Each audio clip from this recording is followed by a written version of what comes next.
Welcome to another episode of Streets and Scholars with Alex Alonso and FG. We're here to bring you another banger.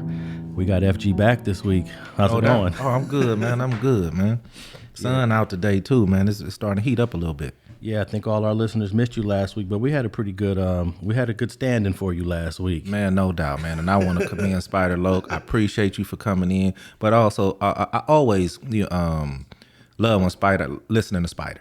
You know, Spider gonna have his perspective, and I love the Spider perspective, man. I appreciate you for coming to hold it down, man, because that's exactly what you did. Good looking out, Spider Loke. Yeah, no doubt. I was glad I was able to tap in with him, and he just pulled up on me. So, and also, man, tap in with Spider Loke on another podcast that I'm producing called Facts Over Feelings. He's early in it, but his numbers are growing. His show is doing very well on all the podcast platforms, so make sure you tap into Facts Over Feelings. No doubt. And he also got the YouTube Black Box. Yeah, yeah. I'm always on that, checking him out. Yeah, and he's doing real good on there. He just pushed past 70,000 subscribers. So get bro up to 100,000 subscribers. Yeah, come on, man. Come on, get Spider up to 100 racks, man. 100,000. And make sure you're tapping into the Facts Over Feelings podcast by Spider Loke. That's on all podcast platforms.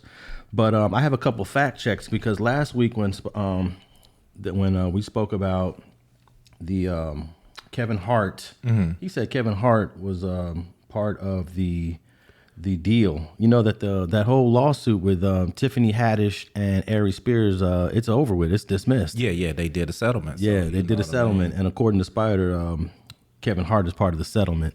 But we got to talking about the whole comedian and dressers thing where I think on a few episodes ago, you said it was a ritual thing. You remember that? No doubt. Yeah. Okay. Hell yeah. So we talked about how Kevin Hart did it, but Dave Chappelle didn't. But they're both the top comedians in the field. And I asked at the end of the episode, I wonder who's worth more in terms of their value. I looked it up. Yeah, you said you was going to check on it. And I was shocked. Dave Chappelle is worth $60 million. Kevin Hart is worth $400 million. Damn. Isn't that crazy? Nah, no doubt. I mean, I was happy to see he was worth that Dave Chappelle was worth $60 million. Right. I thought he was worth a lot more than that. But and I'm not saying that these websites that determine this value are 100% accurate. Right. But they have a figure because you got to file taxes on certain shit. Yeah. And they know how many movies you made. Right. And there's only so much you could put up in the stash on the back end. Because I always really believe that, they go by certain taxes, they file certain shit that's on record. But at the same time, some of these dudes is going to do shows, getting that cash sticking in their mattress. So, but shit, 60 mil ain't nothing to sniff at either, though. But do you think that Dave Chappelle's journey on his comedic, career, where he's not doing things, he's turning things down, he's doing it the way he wants to do it, do you think that has an impact on why he's worth only 60? I say only in quotes because 60 million is a lot, but compared to Kevin Hart, 400 million, it's a huge difference. Yeah, but you have to realize how Dave Chappelle, I'm a big Dave Chappelle fan, you know what I mean? So I'm not going to I don't want to sound biased. I'm not a big Kevin Hart fan because I see Kevin doing any and everything to, make shows, make movies, Dave Chappelle have a line he done drew, you know what I mean? He's only going to do certain shit, and he's highly political. You know what I mean? When people want to call it politics or not, he's going to jump out there. He jumped out there with the LBGQ. I don't know all the letters, but yeah. That was hilarious. Right. He jumped out there with that, though. He took on different situations, man, that was highly political, that sometimes he thought he might not ever be able to come back again. And he did that shit. So, you know what I mean? And he's funny as hell, though, But I think he done got to a point in his life where he's content with the bread that he do have. He's going to go on and make some more. But Kevin Hart is in a situation where in his life, he's just going to go get his bread, be funny, do what he do, and stack it up. And people like that. Kevin Hart is not controversial at all. So you have to realize how when you get to talking about America, it's not just blacks, it's not just, you talking about the totality of America, Kevin Hart appeals to that.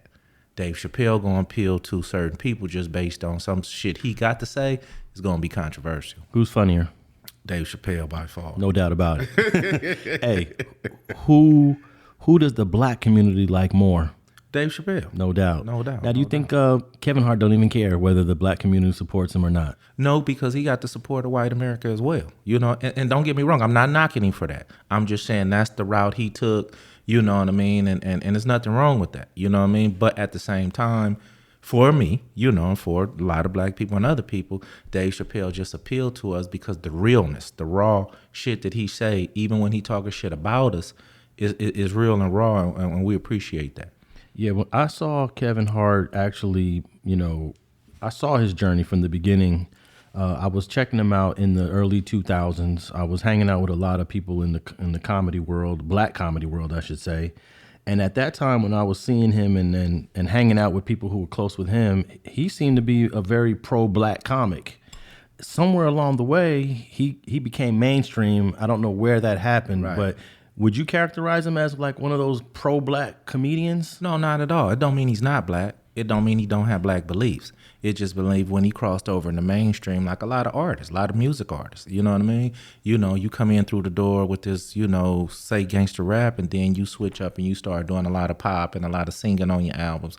I don't knock nobody for what they do, Alex. I just recognize that that's what they do.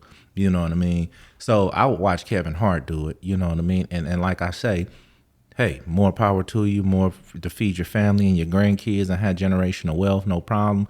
But at the same time, when you get to talking about the shit that I like to hear, I got to go back to, you know, what I like, you know, and it just happened to be, you know, that I think Kevin Hart kind of got a little too mainstream for me. Yeah, on last week's episode 32, for those who missed it, with Spider Loke as guest host, he believed that the dressing, the wearing of the dress, I should say, had an impact on Dave Chappelle's career, because there's this whole story he tells on Oprah where he was doing a movie with Martin, and they tell him, hey, we got this dress scene we want you to do. It's going to be hilarious. And he's like, no, I'm not doing it.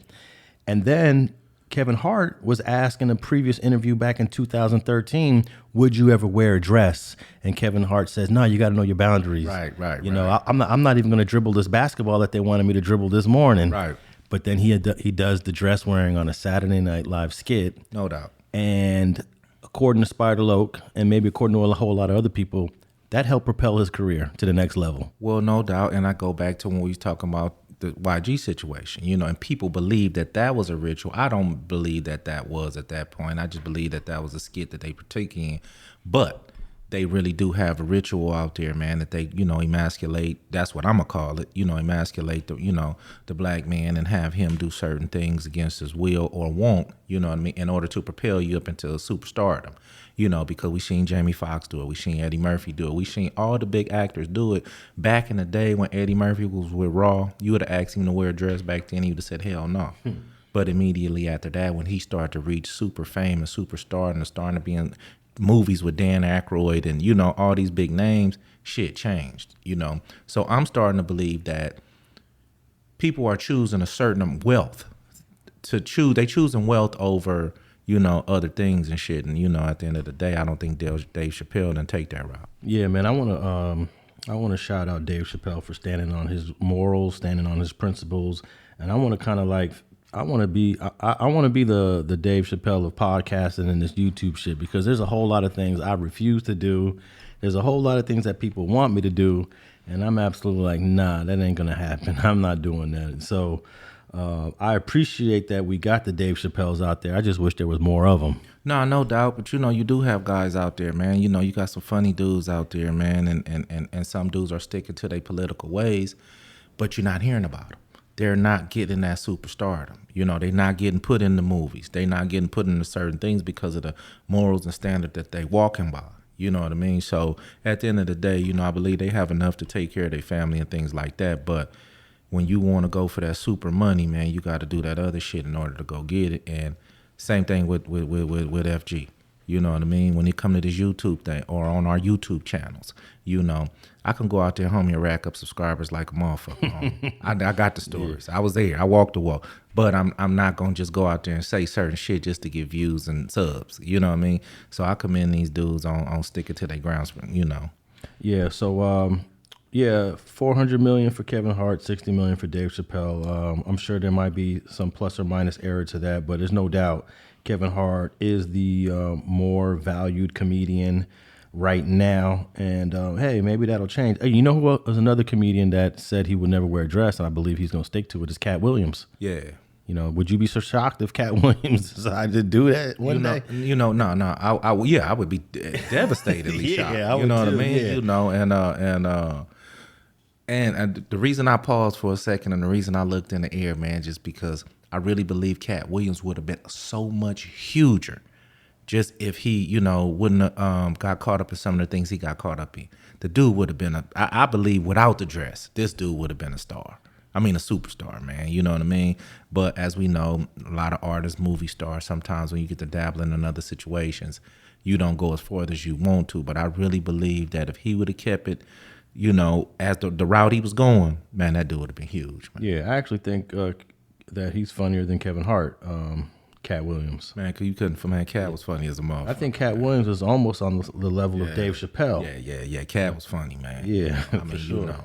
No bullshit, homie. He was funny, man. You know what I mean? No doubt. All right. I made another mistake last week when we were talking about the Nicole Linton case. She's the lady that crashed her car in the intersection of LaBrea and Slauson and killed 5 adults, 1 unborn baby, and I kept getting her name confused with her sister, Camille Linton. Oh, okay. So there were times when I was saying Camille and I meant Nicole. There were times I was saying Nicole meant Camille. Now, Camille Linton is the sister who created the website to try to bring some attention, to shine a light on the mental illness and the bipolar disorder that her sister was suffering from. And did you get a chance to check it out? I did actually. Yeah, I learned a little bit there. I don't know if it really changes any of my positions or perspective on the whole matter, because I never believed that she committed murder in the first place. Mm-hmm. And it's a vehicular manslaughter all the way. At some point, she's gonna have to be accountable for that, but I don't think it's murder. Well, no doubt. It's hard to say, but you have to understand and realize, Alex, and I'm going to just be upfront and truthful with it. Anytime it's our people, and I'm not talking about black people. I'm saying anytime it's somebody's family or close friend or relative, they're going to have a different view than the victim's family, friends, and relatives. You know what I mean? The victim's family, friends, and relatives are pushing for the harshest a conviction they can get. You know what I mean? They lost loved ones. They lost kids, man. They lost husbands. So I get where they're coming from. Don't get me wrong. You're talking about the victim's family. The victim's family. Yeah, for sure. But I've also been on the side where, the victims, the person who caused the situation's family, they understand something different. I read the website that Camille put out, all the way back to, her first trials and tribulations before that and after, the episode she had after, and it's tragic that it just happened at that time. It made me look at it different, because now I do believe that it's a accident. At first I was looking like, damn, I was confused. I was conflicting at first, but after I read the website and seen the stuff that she had went to and all that, I said, okay, this really probably was an accident. Yeah. If you haven't seen the website, people, NicoleLintonStory.com. And on that website, the sister Camille, she documents all of her sister's mental illness and actual episodes she had. I believe the first episode was 2018. Right. And, what's crazy is you could live your whole life. I don't know how old she was in 2018, but, she could live 25, almost, 30 years and everything's cool. And then all of a sudden this hits you. No doubt. I specifically know people firsthand, that has the same disorder that this Nicole had, and you're right. You can go 5 years, man, and they perfectly fine. And that one day or that 1 week or that 1 month, they could trip out, You kind of reel them in, get them back together, and then they get back going on their daily lives. And when I say get back going on their daily lives, they going back to work, they driving, they going to the bank, they handling their business, they doing everything else that everybody else in society did. It's just unfortunately every now and then, which every now and then could be it could be a year from now, an episode can happen, and they fall off for a second. You know what I mean? So once I did read the article and see that she suffered from these disorders, I had a different outlook on her, just based on me personally having a firsthand view of it. I get it. I still have to speak from the victim side, the victim's family side. Mm-hmm. They're going to say, do y'all believe that this woman should have been behind the wheel of a car with this disorder? You know what I mean? I mean, I'm not speaking for them. I'm saying that I understand if they're asking these questions, I get it. Why didn't y'all do more to protect her or make sure she didn't do X, Y, Z? I get that they're answering that question. You get what I'm saying? I can't disrespect them for at least asking that question. So that's where I'm at with it. Yeah, well, I think most people that are suffering from mental illness, like you said, could live, 5 years, 99.9% normal, right? And then that's that 0.1% where they have an episode, and hopefully that episode takes place at home, or it takes place in a private area, or it takes place amongst family. The worst place is it while you're driving a car. Well, that's what ended up happening. You know what I mean? You go back to Murphy's Law. If anybody believe in that or just recognize the words was said, anything that can go wrong will. And this could have happened in the grocery store. This could have happened while she was at the dentist's office. It could have happened anywhere, but not right there. Not while driving. You know what I mean? So you're absolutely right. And I just believe that, for all the people who suffer with mental illness, getting into a car accident, killing 6 people, shit don't happen every day, bro. So it was just one of those days. The shit happened at that moment, and unfortunately, people lost their lives. Yeah, it seems almost unavoidable because you can't police a person that is bipolar, or unless they've been like diagnosed with something more serious, which Nicole Linton was only diagnosed as bipolar. You can't stop bipolar people from living their lives. No doubt, Alex, but you can't stop people who lost their family from asking what could have did more. You know what I mean? I'm agreeing with you on one side. Yeah, but if you start that argument, now all these bipolar people, which are in the tens of thousands, if not hundreds of thousands, are going to say, so you talking about me too? Well, let me be honest with you. If it happened, then my daughter would have been a victim in that accident.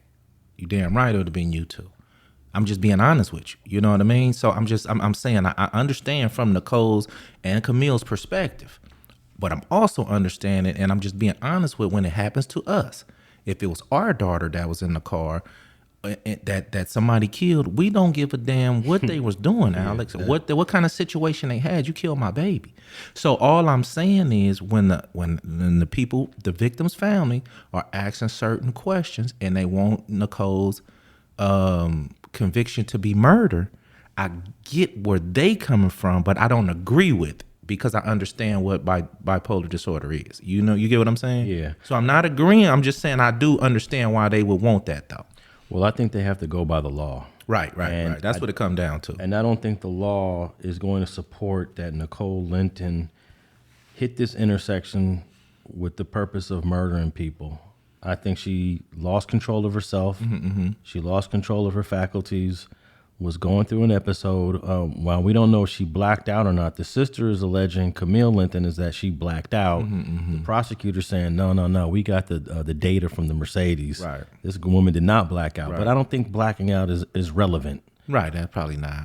If she's going through an episode, you could be completely conscious. You just can't control yourself. No doubt. So that would mean whatever happened in that intersection was an accident. No, I believe it was. So then she can't get, if it's an accident, then murder is not the right charge. No doubt, but at the same time, how many times for us being in the street, Alex? I know. that you're going to catch a case and they're going to charge you with attempted murder, and then next thing you know, it's broke down to assault with a deadly weapon. That's just how they do it. Yeah. And unfortunately, her attorney's got to go in there, break it down, make them break it down, argue to the fact to make them break it down to manslaughter or vehicular manslaughter. Yeah. You know what I mean? Which I think they will be successful in doing. But, the prosecution always starts off with the most severe charges. Right, no doubt. And then they work down. That's what I mean. That's what I'm saying. You know what I mean? But I remember I had this case of a gang member who was really not really, he really wasn't with the business. He was just kind of hanging around, and they threw him in the car to go put in some work. He didn't want to do it. Right. So while they pulled up on the people, he pulls out the strap and he shoots at the ground. Mm-hmm. He deliberately shoots at the ground. The evidence shows the bullets go into the concrete. Mm-hmm. They all get arrested. And he says, look, I never intended to shoot anybody. I shot at the ground. They just trying to hit the dude with like the first degree. Right. But we proved that he didn't want to be there. He didn't want to kill anybody. He shot at the ground. All the evidence shows that all his bullets went right into the concrete. And I think we did get him a lesser charge, but I could tell you the prosecution didn't really care about that version, that story that he wanted to tell. Right. You know, some people are pressured in the hood. Some people ain't built for that. You know, some people are not built to get in this G ride and go pop at some people. Shit, they damn sure ain't. But some of the times you can be forced to come along. But when the police come to get you, you got to understand their consequences for that. So he ended up going to prison. But he did admit that, hey, I wasn't even trying to shoot anybody. Trying to shoot nobody, yeah. And I thought it was going to be almost impossible to prove, but they went out there and saw that there were bullet holes in the ground, and that the second shooter, there was two shooters, by the way.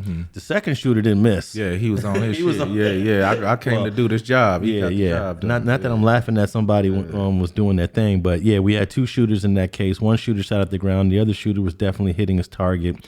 But the shooter that shot at the ground was getting punished the same way that the shooter that hit the targets, and he was trying to get a lesser offense. And for people like that, you got to know that this is not the life you want to be in, right? Nah, no doubt, man. I gave countless speeches and shit because back in the day, you know, guys would be coerced to go get in the car and go put that work in.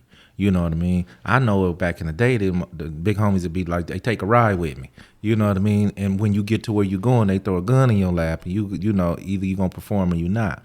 My point is that's a bad fucking idea based on this is how people getting told on. He wasn't built for that. Yeah. You know what I mean? Or if somebody return fire and he don't shoot, that's just a bad idea, you know, at the end of the day. You know what I mean? So I think the data show now that it's a bad idea to coerce somebody to do anything that they don't want to do. That's not going to turn out too good. Yeah, so it's difficult to try to convince the prosecutor that someone deserves a lesser charge.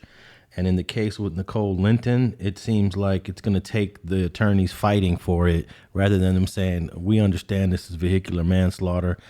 Really, at the end of the day, there should just be a deal on the table for Nicole Linton. Well, it's early on, Alex. You know what I mean? They still gathering data. They still getting data from the car. They still getting data from the traffic lights.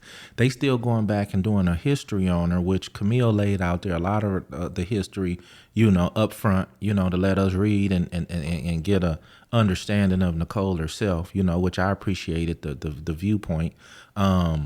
It's a lot of investigation still to be done. You know, and I think at the end of the day, you know, they may come to a situation where they say, listen, man, it's no way we can go in here and get a murder. You know what I mean? Let's offer her this on a deal and get ready to get up out of here. Now, at the end of the day, you know, most regular people don't want to go to prison at all. So for something I would take 12 for, she might not want to take 2 for. So, you know, that's probably where it may get down to. But I do believe that they'll drop the charge to a lesser charge. Yeah, probably. That's what I believe. Yeah, this case will probably take a year or so before it gets adjudicated. But yeah, I'd like to get Camille Linton on the podcast and maybe get some of her thoughts and views. I'd really like to know, how does she balance trying to defend her sister at the same time having all these victims that were, you know, killed. I noticed that some of the victims have GoFundMe pages, and some of the there was a couple of donations came from Linton family members. Okay, I noticed a Linton name in some of the GoFundMe. So I mean, I guess that's a great sign that they're trying to show that, you know, we have sympathy and care for what happened to these victims by even donating to their GoFundMes, but at the same time, they're trying to defend her. That's a hell of a balance, huh? I mean, no, because you got to understand the reality, just like I was, you know, going back and forth earlier. They understand what happened. They understand the lives were lost. They understand, but they also understand that it wasn't murder. You know what I mean? And we can, you know, me and you even agree on that. That's how we feel, you know, that it wasn't murder. People did lose their life. It's an unfortunate thing, but it's nothing wrong with supporting the victims. But at the same time, this wasn't murder, you know, so. Yeah, and I believe that the Linton family should try to get this case taken care of while George Gascon is the prosecutor, because once George Gascon is out of office, all them sweet deals is bye-bye. Yeah, the next prosecutor for Los Angeles County is going to be someone that is extremely hardcore, that is going to press a line on all the cases. They're going to bring back all the enhancements. They're going to bring back all the gang enhancements, gun enhancements. They're going to be stretching everybody out. So you got to appreciate who you got now if you're trying to get the best possible deal that you can get on the table. Shit, no doubt, man. Because I guarantee you, George Gascon does not believe that Nicole Linton deserves 100 years in prison. I know that for a fact. No doubt. Maybe the office supports it. Right, but not him. But not him. Yeah. And he's the head guy. Right. So, and he's not going to be in there probably much longer. He's probably going to be a one-term DA. So this is everybody that's fighting the case in L.A. County. You better fight your case now before George Gascon gets voted out. Hey, take that deal before George get out of there, little homies. You know what I mean? You know, because once he gone, man, they finna ramp that shit back up. Yeah, because I know that the gang enhancements are coming back. I'm not a fan of the gang enhancements. I'm always fighting these enhancements, and I know that they're gonna do gun enhancements, gang enhancements, and they're gonna run these things consecutively. And you're not gonna get, Gascon has a little bit more understanding. He's not trying to wash people up. He's sending people to prison, but he ain't washing people up. Right. He's sending them to prison and giving them time for what they deserve time for, not the time that, all the extra shit. You know what I mean? So like I said, you guys better understand what's going on in the system, judicial system, and pay attention, man. Definitely. All right, I want to move on to just a Pop Smoke update. We have 3 guys that were originally arrested for Pop Smoke's murder back in 2020. And I can only find one guy in the system. That's Corey Walker. And Corey Walker is going to court later this month on the 29th, or in a couple, probably later this week. Actually, today. He'll be going to court today. And the other 2 defendants that were arrested in this case, Keandre Rogers, it states on the LA County Jail website that he was released from custody. I think we briefly talked about this before.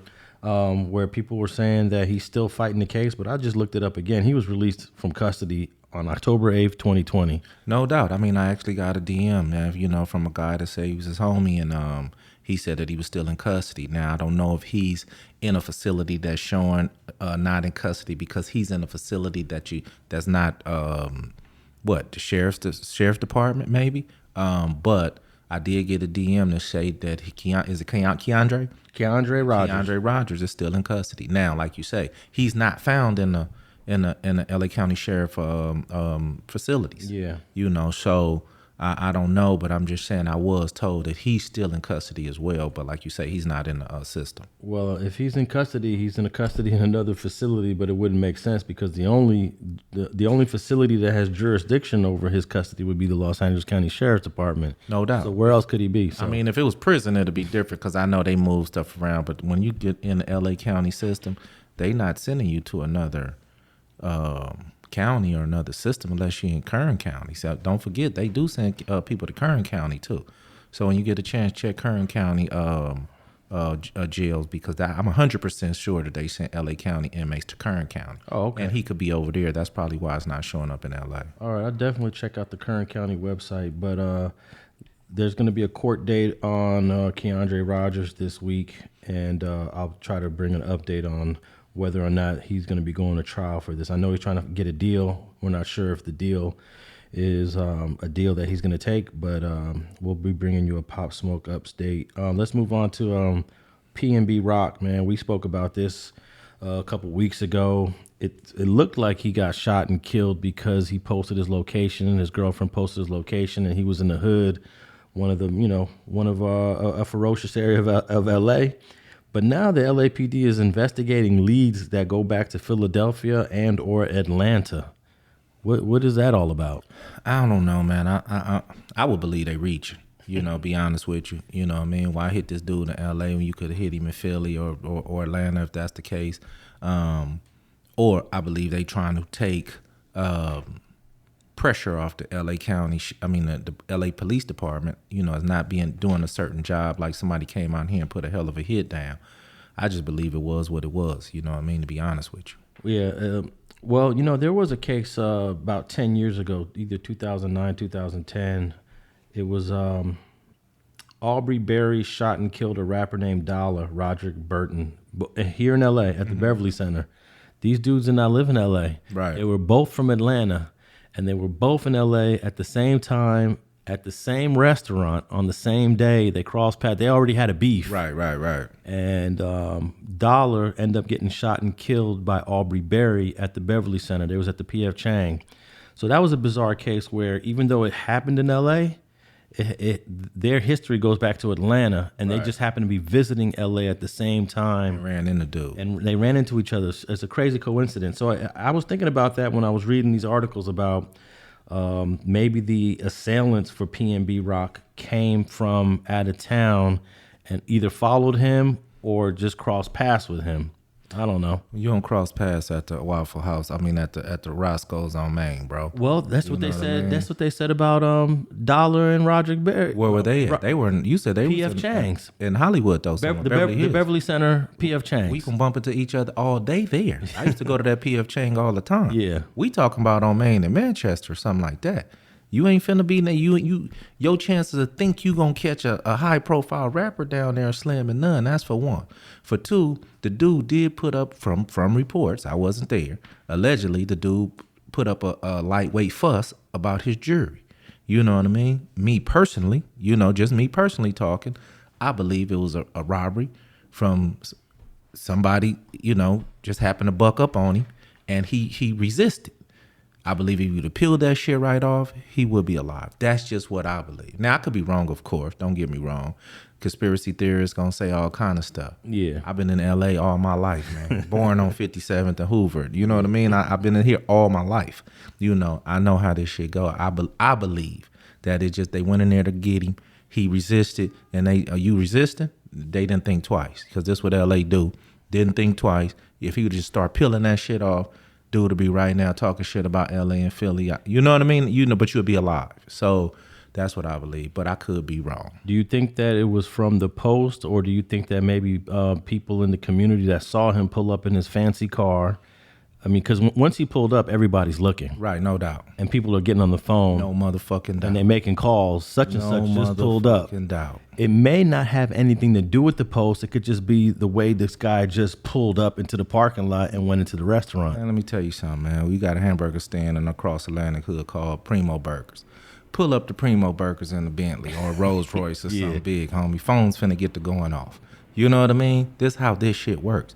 They talk about premeditated. Motherfucker could have been going. One of the homies could have been going down the street and seen that motherfucker parked out there.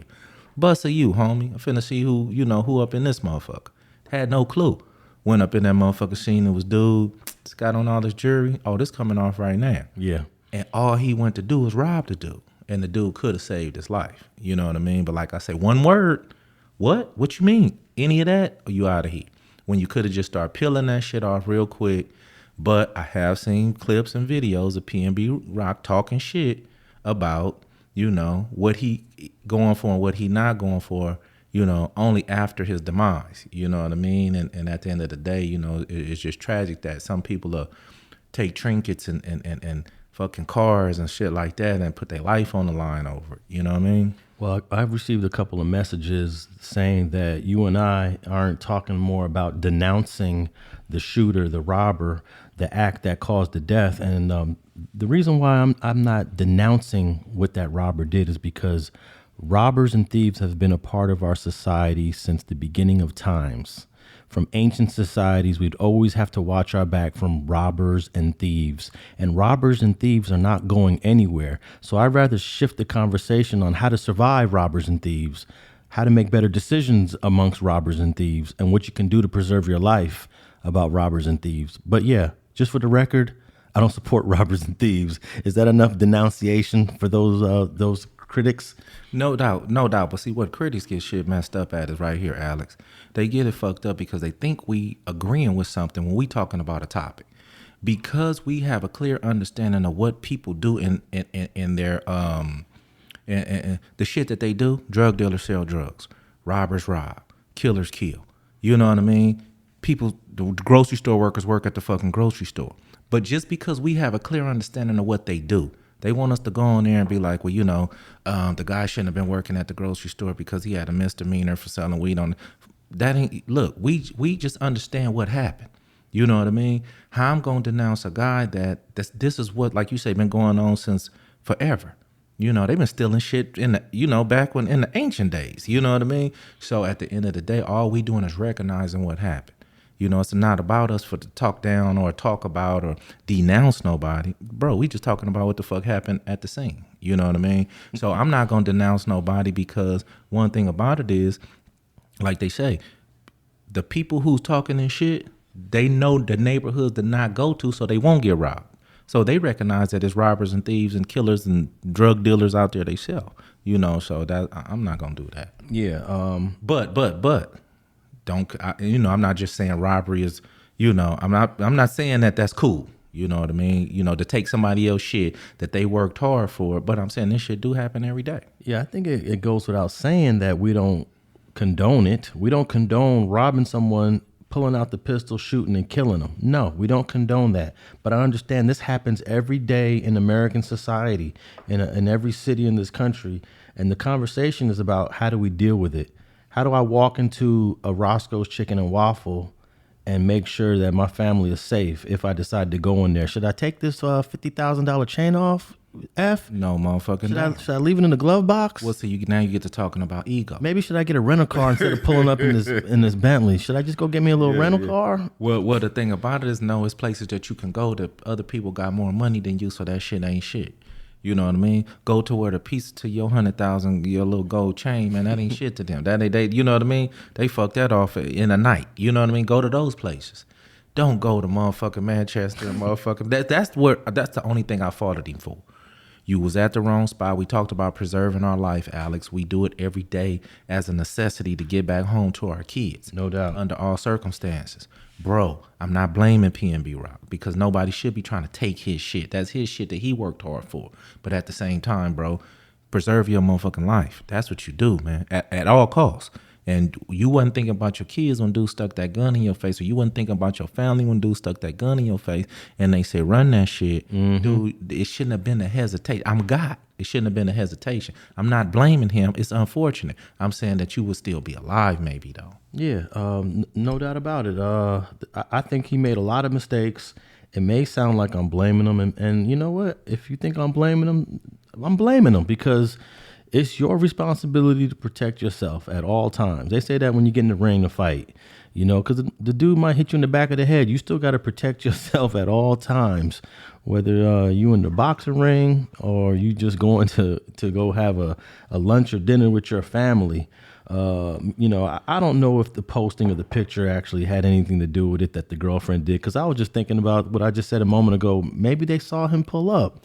Maybe the people was posted up out there. This is the hood. People are out in the street in the hood every day. All day. So it may have been that a couple of dudes said, "Did you just see that car pull up?" No doubt. I think that's that rapper from Philly, if I'm not mistaken. What's he doing over here? Oh, okay. He think he could pull up like that? Yeah. Did I just see a bunch of glitter shine off his neck? You know? Let me tell you something real fast, Alex. I used to have one of the clean 62 Chevys on the east side. Now, we low riding, you know, some of us put extra pride into our Chevys, chrome undercarriage and all this sort of thing. Thing about it is, I know I couldn't take and it's only a Chevy. You know what I mean? I got some money in it, but it's only a Chevy. Pull up at a certain spot, you know what I mean? And I was at the M&M's. I jumped out at the M&M's. I ordered a to-go order over the phone. I ran in there to get it. When I was coming out, or almost coming out, dudes ran up, you know, was walking up fast. I already see how their position was, their hand position, ready to pull their pistols out and everything. I had mine on me. I pulled mine out. You know, what's happening, homie? They say, oh, okay. We just making sure you was ready. Mm-hmm. Like, they kept it 100. They was coming to get me. They said, well, no, we was just making sure, and laughed. We was just making sure you was ready, homie. Yo, no, I'm ready, homie. Then they jump back in they shit and That's got some them. real G shit right there. Man, we could put this where this shit go down there, right? Yeah. So the thing about it is, and we laughed at, hey, they laughed it off. I jumped in my shit and got the fuck up out of there, but I was that close to getting had. But if I didn't have it on me, here go these keys, man. And it wasn't insured. You know what I mean? You know, so I would have took a total loss. But I'd have walked away from that shit. Yeah. You know what I mean? And just get you another ride. Man, but this is how how real this shit is in the field. You know, they saw that Chevy out there. We finna get this motherfucker. You know what I mean? You know, so I don't believe just her, you know, it could be so many dynamics to that. But like I said, it was unfortunate the dude lost his life over some in a robbery. Yeah, I'm not taking away the possibility that posting the location had anything to do with it. Definitely don't post your location. Don't do that. But it could have been other factors that were at play. The reason why he got robbed. So, according to TMZ, it says the LA Police Department claimed the case is moving in several concurrent directions and are looking into whether feuds PnB Rock had with individuals in Philadelphia or Atlanta may have followed him to LA. Authorities also have revealed that they're looking into PnB song lyrics in hopes of a connection to anyone with a possible motive to cause him harm. So maybe he rapped about some previous beefs. I don't know, but this lets me know that they have no leads. You know what? I was waiting for you to finish to say this tells me, they have nothing at the moment. Yes. You know what I mean? They have nothing at the moment. And, I got a few phone calls that said that because of the cameras in Roscoe's and because of the hood that they're in, this is going to be a quick arrest. But we don't know how good those cameras are. Yeah, no doubt. You know what I mean? And sometimes people don't want to be... People nowadays aren't so quick to hand over their cameras, Alex, in LA. They still have to run a business there, man. So if they hand over the camera, the footage is going to be all on TV, all in court. We got this. I mean, their lives could be in jeopardy. You know what I mean? So I really believe that people are really saying our cameras wasn't working. We just got them there just for false pretenses. We don't turn them on every day. But I really believe that sometimes, because Roscoe had nothing to do with it, sometimes people don't want to get involved in it just because we got cameras on our facilities.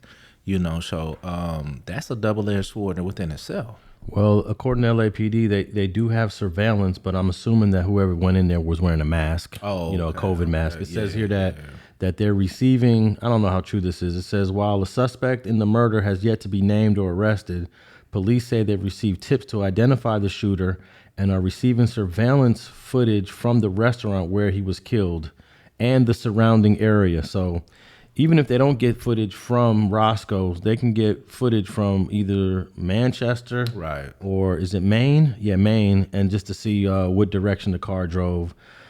It seems like an easy case to solve, but if a guy has a suspect and the driver is quiet and these two dudes don't say nothing to nobody, it might be a tough arrest. We'll see. But man, LA is going through a crime wave like most cities in this country are going through. And just this week, man, there was a young lady named Breonna Bailey driving down Slauson between Western and Wilton, and she got gunned down. Do we have a clip on this Breonna Bailey situation?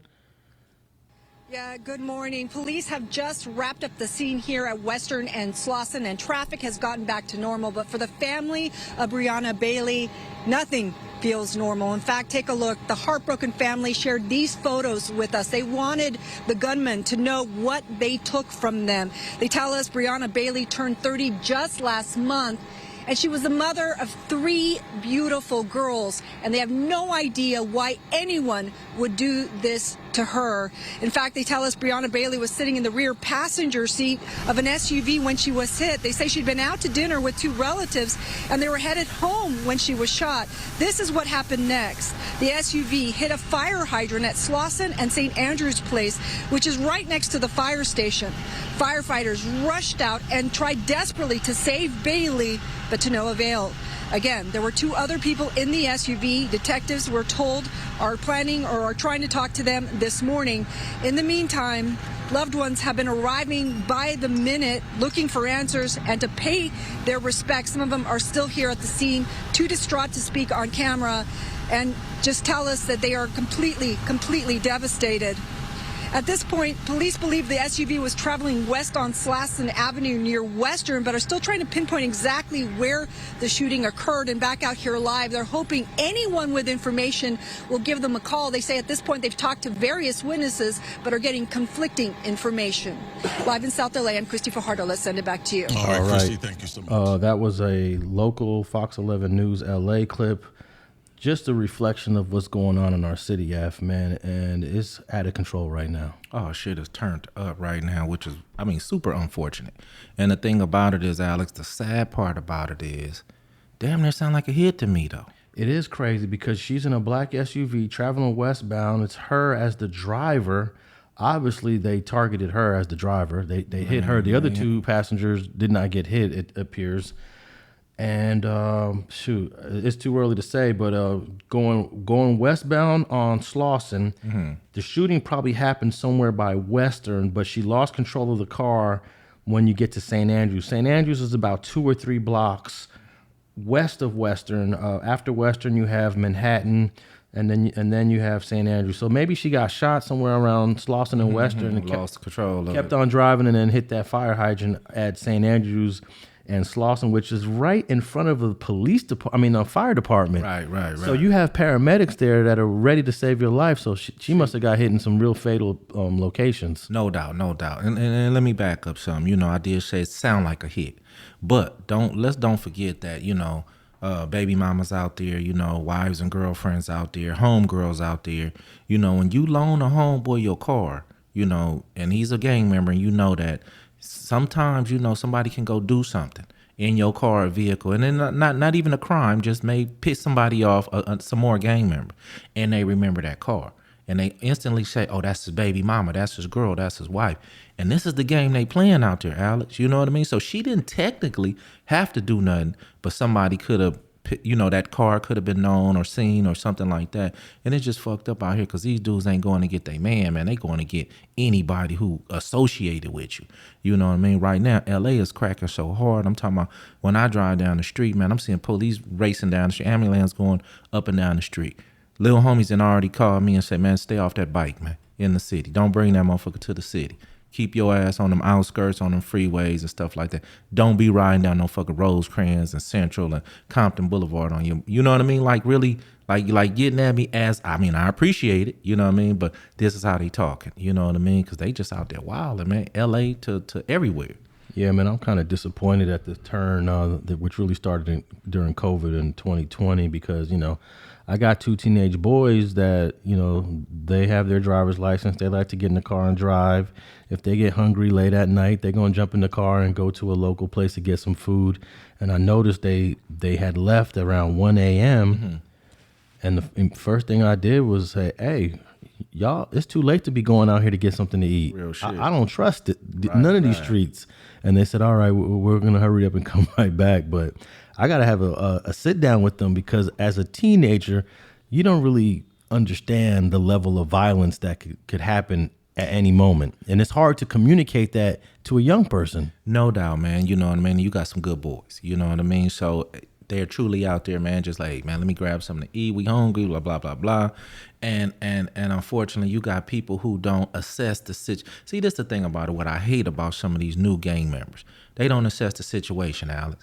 Back in the day, you pull up on some dudes, within a half a sentence, you know that these dudes ain't, you know, gang members. They not doing that no more.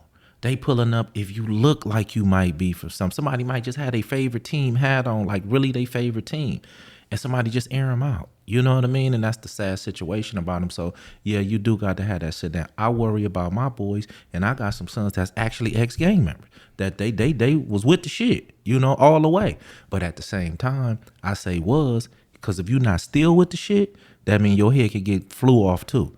Because that means you don't have a gun in your lap no more. You're not aware of everything that's going on anymore. You know what I mean? So even though you teach your good kids, you know what I mean? I take my son, tell them the same shit. Stay your ass out of LA. Stay your ass out of Compton. Keep going to work. Take care of them babies. Ain't nothing over there for you. You know what I mean? So I give them that same talk, Alex. You know what I mean? Because you got to be with the shit to be out here roaming around LA at night, especially in the middle of the night. You got to be with the shit. You got to be willing to participate in all the bullshit activities that come along. Well, look, we're saving your life, and that can be killing somebody. To alleviate all that, don't have your ass over there. Yeah, I mean, when you're young, when you're like, you know, I got a 16-year-old son. He's not in any position to be strapped or, you know, ready to retaliate against anyone. But I was thinking of getting them some. Hey, did you see that video of some dude from some hood jumped out on the cameraman, and the cameraman just pepper sprayed him, and the dude just fell to the ground, and he couldn't see. It was a hell of a pepper spray, like you can do it from feet away. I was like, man, I need to get a couple of those for my sons. Let me tell you a funny story, man. This just happened a day or two ago. So, my daughter goes to college up north. So she got a friend that goes to college not far down in Santa Cruz. So she was going to catch the train. So, my daughter just turned 18, you know what I mean? She been with her whole life and shit. So I was kind of worried a little bit, you know what I mean? So she jumps on the train and goes down to Santa Cruz. It's not far ride, 40 minutes or something ride. So I asked her, I say, you got your pepper spray? She said, and my taser, I keep that thing, right? I laughed the way she said it because she said, I keep that thing, you know what I mean? She got her taser, she got her pepper spray. I mean, it's the least she can do, you know what I mean? And like I said, she college kid, you know what I mean? But she keep that pepper spray, you man. need keep that taser, man, and you need that, no doubt. So it was just funny, man. Baby, keep that thing on you when you're moving around, but Yeah, I need to make sure all three of my kids is equipped with the legal weapons that they could have. I remember I had a little pepper spray on a keychain, and I was going to Canada. I was crossing the border, didn't know it was a big deal, man. They detained me for a little tiny thing of pepper spray crossing the Canadian border many years ago. Oh, yeah, man. I heard you crossed that, not to get off subject, but I heard when you crossed that Canada border, that's something different, almost like you. I heard they checking everything you go over there or coming back. Yeah, they detained me for like an hour for a small. I had a tiny keychain pepper spray on my keys. I didn't know it was a big deal, but is it a hell of a process to go over to Canada? Because I heard you can't go over there with no felonies. Well, I went to Canada before 9/11 happened. Okay, I got you. So it was easy. I heard after 9/11 they tightened up. Yeah. When I went to Canada, it was in 1997. You didn't even need a passport. Okay. Now you got to have a passport. Yeah. But yeah, I went over to the Victoria side, which is the west coast of Canada. Toronto and Quebec and all of that is on the east coast of Canada. But yeah, I thought they was going to arrest me for a little thing of pepper spray, but I guess it's all legal here in the U.S. Pepper spray and tasers. Yeah, tasers and shit. Yeah. But yeah, rest in peace to Breonna Bailey. She was a mother of 3, got gunned down while driving a black SUV. That's unfortunate, man. In South Los Angeles, man. So watch your back out there for not just Angelinos, but every large city is going through it right now. One more. Let's see. Gunna, who's part of this Georgia indictment, RICO, with what's the other dude's name? What's the other rapper's name? I'm talking about Gunner and Young Thug. Young Thug. Young Thug. Well, for whatever reason, man, the prosecutors are saying Gunna is actually linked to more crimes, including 2 murders with a gang called the Shady Park Crips. Now, what's interesting about these new allegations is they're not charged allegations, they're not indicted allegations. But my question is, why is the prosecution even putting this information out there? I guess it's just a way to keep denying he just got denied bail also, just like Young Thug. They're just saying, oh yeah, we're investigating 2 murders that Gunna might be connected to. Well, they painting the picture. Because believe it or not, jurors be hearing this shit on the side, or jurors' families hear this shit on the side, but on the flip side, they could have some kind of connections. They could have just had a conversation about somebody said that they wanted to do that, and they just was like, oh, okay. And so they putting this information out there. So I don't believe that none of that shit will stick, or they would have charged them with it, or, but I really just think they trying to paint this picture that these dudes are all bad. Yeah, well, his attorney, Steve Sadow, Sadow, says that none of these allegations are true, that Gunna has no link to the Shady Park Crips. This is a Crip set that I've never even heard of, but I guess they're out in Atlanta. And man, it's just looking all bad for the for Young Thug and Gunna, man. They can't get bail. They can't. They're out there throwing more allegations at them. It's just getting worse and worse. No doubt, but I think at the end of the day, man, when them deals get to coming down, that everything is said and done, it might not be as bad as we or the media or the DA, the prosecutors and shit trying to make it seem. To be honest with Yeah. you. I wanted to mention one of the cops that was part of the George Floyd murder. Part of the George Floyd murder. That was back in 2020 in Minneapolis. I'm trying to pull up the name of that cop. He just got found guilty of another case. He has a state case and a Fed case. But he was found guilty and sentenced to 3 years in prison. He was already sentenced to 2.5 years in federal court. And the judge said that we're going to let these cases just run consecutively, man. I was hoping consecutively or concurrently? I'm sorry, concurrently. Yeah. He had 2.5 years and he had 3 years. So I was hoping that it was going to run consecutively. Right, no doubt. So he would get the 5.5 years. Exactly. But he's only going to end up having to do 3 years max because of the concurrent sentencing that the judge is allowing. Why is this cop getting a pass, man? Man, you know what? I don't know. This is murder. It's murder, man. You know what I mean? And they steady trying to let him off as much as they can. With this being a murder, even if the technicalities came down to whatever they was charged with, could only get him so much time, he at least should have ran that consecutively, if nothing else, man. Now we're talking about ex-cop Thomas Lane. If you guys remember when George Floyd got killed with the knee on his neck, there were 2 other cops just standing there. Right. Three other cops. Yeah. It was an Asian dude. It was a light-skinned brother, and then this guy Thomas Lane, who was just sentenced to 3 years in prison. And this is reported by AP News. He's already serving 2.5 years in the feds for violating George Floyd's civil rights. And the other 2 officers are J. Alexander Kong, which is the light-skinned brother, and then Tao Tao. Tao Tao is the Vietnamese dude. I remember him that he just stood there and didn't do a damn thing at all.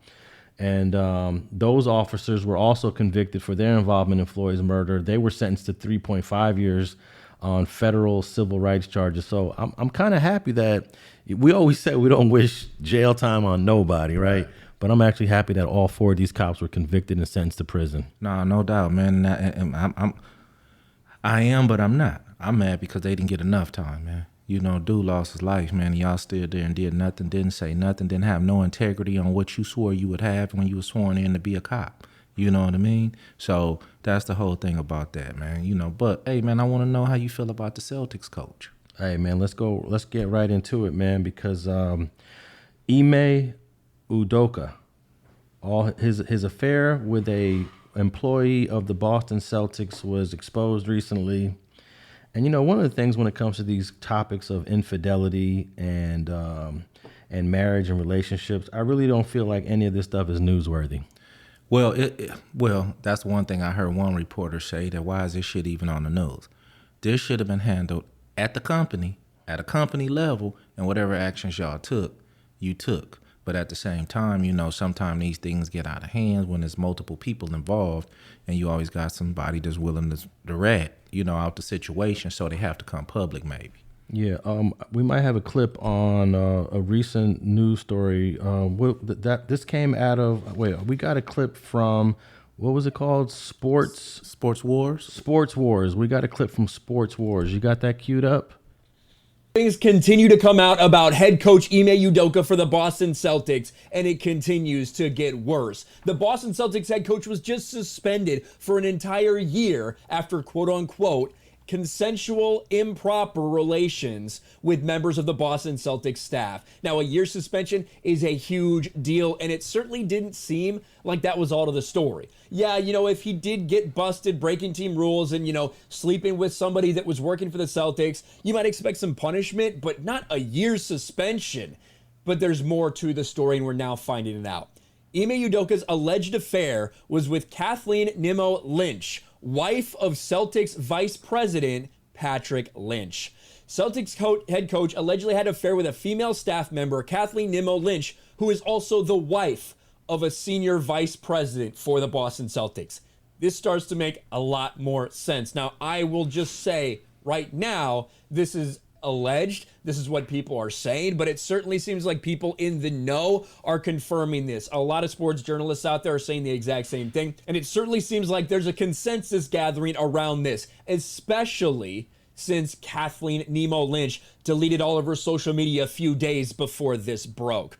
Ime Udoka's infidelity may just be the biggest news of the NBA offseason. It's shaken the entire community out of its brief actionless stupor. What started with the rumor of impending suspension for breaking team code quickly took an entirely new avatar. And I will be real, I called this. I called it in that first video I made before we knew anything, before anything had officially been announced. I said, whenever you hear about this, breaking code of conduct, big suspension, you think infidelity. You think something like that. Turns out I was 100% correct All right, in my hunch. I think we got the point on the story by Sports Wars. I think we have to note that Boston, this is happening in Boston, and I believe Boston has the reputation as being the most racist city not in the South. No doubt. So we got to put that in context, because we're also dealing with an affair that he allegedly had with a white woman who was married to a white man that was in a high-ranking position within the Boston Celtics organization. Can we ignore that? You can't ignore it. Yeah. You can't ignore those facts. Can't ignore those facts at all. So, if you're sleeping with the senior vice president's wife, maybe this significant 1-year suspension now makes sense, because I don't really see why you're being suspended for 1 year unless somebody's pressing the issue. And there is also some allegations that we're learning about all of these because the husband himself is ratting out his wife, which is something that most husbands would not do. No doubt. I definitely, homie, if I was to catch my wife cheating, I definitely wouldn't be putting it out on the air. We would deal with it in an internal fashion, no matter what happens. We would deal with it, and I wouldn't be all on Instagram and shit talking about she ain't shit. I wouldn't do that. You know what I mean? But unfortunately, this dude, maybe he was heartbroken though, bro. You can't knock. Maybe he was in love though. You know what I mean? And sometimes love, from what I hear, make you do the craziest things. But it is unfortunate that this dude lost a year of not only suspension. I don't know if he's not getting paid, but credibility, as far as Now the joke's gonna be out. Don't leave no girls around this dude at all. Well, I think the coach, I don't usually try to be the moral police when it comes to infidelity and cheating, because this has been going around for thousands of years. There's nothing new about this. There's nothing spectacular. I don't even want to even think this is a scandal. This is just life. This is just what humans do, but we're calling it a scandal. But I do think that when you are selecting women that you want to have affairs with, you got to be selective. You got to say to yourself, okay, I'm not going to mess with her because the consequences of dealing with her is going to be X, Y, Z. But over here, I don't really have anything to worry about with this person. So you got to say to yourself, if I'm sleeping with the senior vice president of the Boston Celtics and it ever gets found out, I'm going to be in big trouble. No doubt. I'm going to go two ways with it. For one, let's be clear. You know what I mean? Because all we keep hearing is Ime Udoka. All we keep hearing is his name. You know what I mean? And him being the infidelity on his behalf. Let's be clear, Alex. He wasn't married. So she was married. The infidelity comes from her end. That's true. For one. That's true. Let me also note that best believe you don't push up on the VP wife unless she gave you signs to be able to, Alex. Let's be 100, dog. You don't fuck with nobody. Look, let me be clear with you. Yeah. You don't fuck with nobody, girl, unless she motherfucking give you some kind of sign that it's cool to come push up on me, come talk to me, come rub on this ass or something. You don't just do that, bro. He didn't just get it, baby, trying to just... This is what I believe. I believe she or any other a person that's in a high position, where you're an employee, you never talk to the higher ups, girlfriend, wives, or whatever, but she has to invite you. He didn't rape her. Those are not allegations. You know what I mean? It's an affair that they had. It was consensual, mutual, understanding between the two. You know what I mean? So for me, it seemed like they just placing so much blame on him. Him and Nia Long were just boyfriend and girlfriend. They wasn't married. Well, I think one of the reasons why they're placing blame on him is because within a lot of organizations, when I worked at the university, we had the same exact rule, was that you're not supposed to engage in any sexual activity with a subordinate, someone that you have influence over or power over. And maybe they're looking at him as the high-ranking person, the coach, Ime, and they're looking at this woman that was married, Kathleen Nemo Lynch, as the subordinate. Because I know at the university, there's a lot of relations between students and professors, students and TAs, students and higher deans, Right. which is frowned upon, Right. because of the dynamic there. Exactly. So that's probably why some people are coming down on Ime. But was Kathleen Nemo Lynch really a subordinate to That's my Coach point. Ime? That's my point. She's the VP's wife. How the fuck Yeah. is she the fucking subordinate? But I think, was she employed also, including her husband? I believe. I know she was, but I forgot the title that she Yeah. had. Yeah. So I don't know if she's really a subordinate to him. I don't think so. But man. the rule probably is broken through all NBA teams, baseball teams, football teams. This is a rule. Even at the university, I've seen it broken multiple times, So, but it's not something that you're going to get a 1 year suspension of something.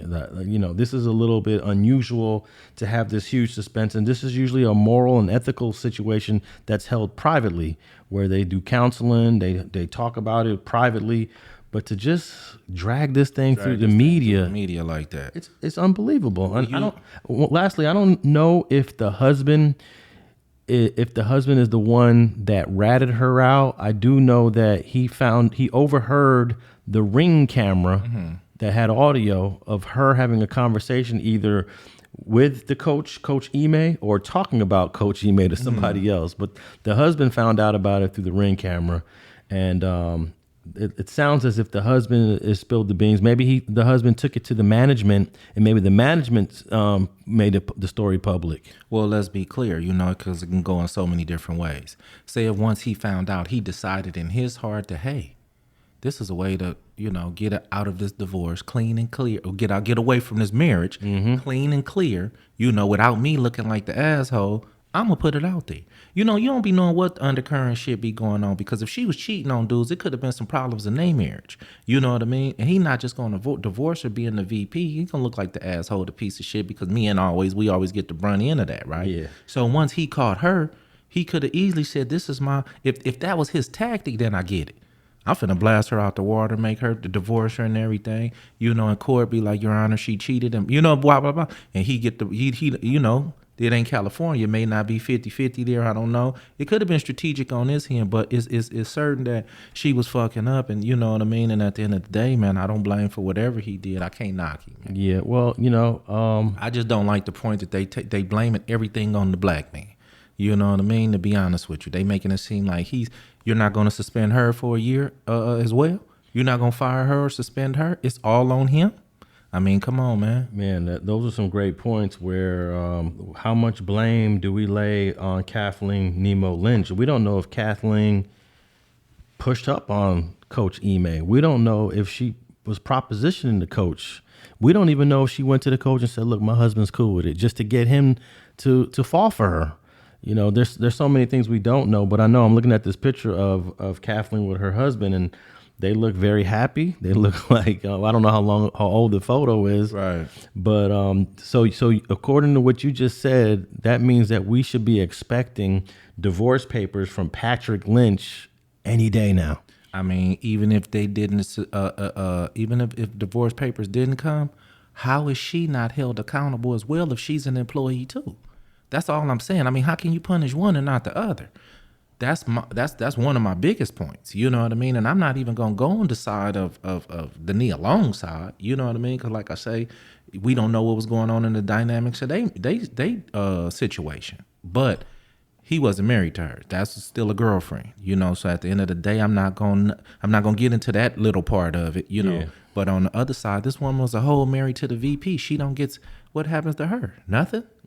And that's my point. Well, I think you made a great point about Kathleen is the one that's married. She's the one that cheated on her husband, because Nia Long and Coach Ime were not married. And I think we spoke about this on a previous episode of Streets and Scholars, that we only consider cheating and infidelity occurring if you're married to the person, Right. not if it's just a boyfriend or a girlfriend. Right. Now, I ain't saying it's right to be unfaithful to your girlfriend or boyfriend. I'm not saying that. What I'm saying is you didn't take vows. You didn't, promise that you will be, loving and faithful and this for the rest of you didn't do that. You guys just basically still dating. It's a long dating process. But this lady was fully married to this guy. You know what I mean? And what I believe is, if he is the one who helped make this public knowledge, I believe he got another plan coming down the pipe. Because why wouldn't you just keep this in house?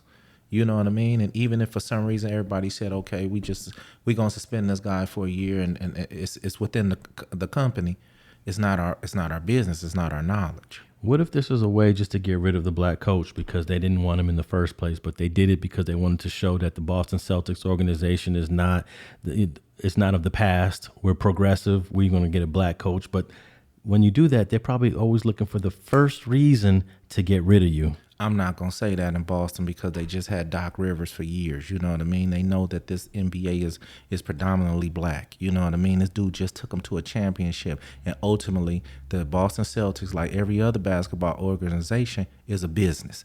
It's a franchise. It's a business that's built on winning championships to bring money to our organization to make us all rich. So I don't believe that their egos is big enough to say, fuck the black man based on he might have, would have, could have took them to another championship to pad their pockets more, because ultimately that's what they're there for. But one thing about it, you can't fuck the VP is a boss of yours. You can't fuck the boss's wife, Alex. That's just what you can't do, bro. So you're saying that there's definitely got to be some consequences for getting caught for an affair with the senior vice president's wife. Not to mention, they still haven't fired him. They only at this moment, trust me, they had a meeting. Fire was probably on the table. They probably all met up. The big ones met up, said what it really was 100%. I did hear on another outlet that the VP, was pushing for a year because fire wasn't, they got that off the table fast. They may do it later, but at this moment, they didn't say fire. They said, we just going to suspend. You can't fire for sex, man. I don't see him going back based on what the fucking relationship going to be like that with the organization after that, unless the VP is not there or he's not there. You know what I mean? So that's going to be a tricky situation, but I'm sure this dude is locked into a contract. You know what I mean? They don't want another team to get him to come back and whoop y'all ass, because from what I'm hearing, he's one of the up-and-coming coaches that's damn good. You know what I mean? So we going to see what if they pockets, if them having the investment in him to win them championships outweigh the situation with this guy's wife. Well, I don't think that they should have ever got rid of Doc Rivers in the first place, because he brought success to Boston. So we gotta go back and look at his departure from the Celtics and see if it was an unfair severing relationship at that time, because I don't really trust the Boston Celtic organization and how they treat black folks. But I'm gonna give them the benefit of the doubt, and I'm gonna go out and say that this suspension of 1 year is gonna get lifted. It's probably gonna end up being a couple months suspension, because there's no way you could leave a man out of his career for an entire year. I get it. You had sex with the senior vice president's wife, but that don't mean you don't go to work anymore. No doubt, because there's nowhere in the policy that states it has to be a year.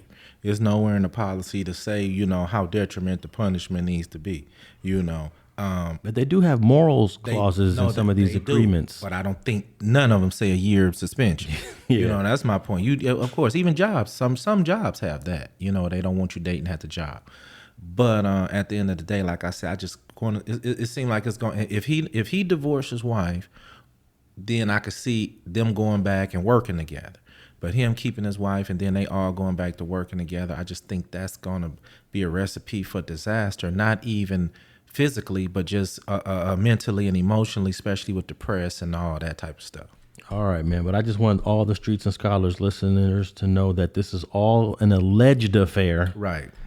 Even though it seems like it really did happen, but we're not really getting any confirmation.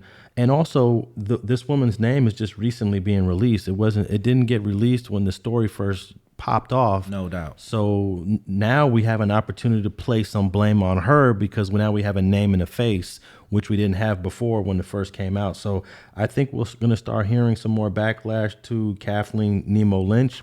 the story that we just heard, she's deleting all her social media. That means she's getting it in the DMs, she's getting it in the comments. So she had to shut all her shit down. She shut that shit down. Yeah, she shut it down. All right, give me some of your final thoughts on this before we wrap this episode up. Hey, man, like I say, man, it was unfortunately that he went inside the organization to cheat, when it's, millions of other girls he could have cheated with outside the organization. Not saying that I'm for cheating. I'm just saying that, he and to make it worse, the VP's wife, or anybody's wife of that nature, you know what I mean? But at the end of the day, man, I think the dude is a great coach. I think he gonna land on his feet, based on, because she had to be a willing participant in order for this to happen. And hey, go Lakers. Definitely, this infidelity and affair works both ways. Kathleen's got to be 50% responsible of it. No doubt. Even maybe a little bit more than 50%, because it's always harder to get a woman to sleep with you than it is for a woman to get a man to sleep with her. No doubt. So that means that the woman has to be open and willing at some point to where she's like, all right, let's do this.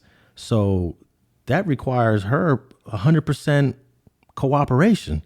So I don't want to say she's 100% responsible, but maybe a little bit more than 50% responsible. And we need to start keeping women accountable in these affairs too. They don't just happen by men going out there. The women have to be cooperative participants in the affair as well. 100. Okay. You speak on it. All right, so we're going to start hearing some more about Kathleen Nemo Lynch, because her name is just starting to come out now.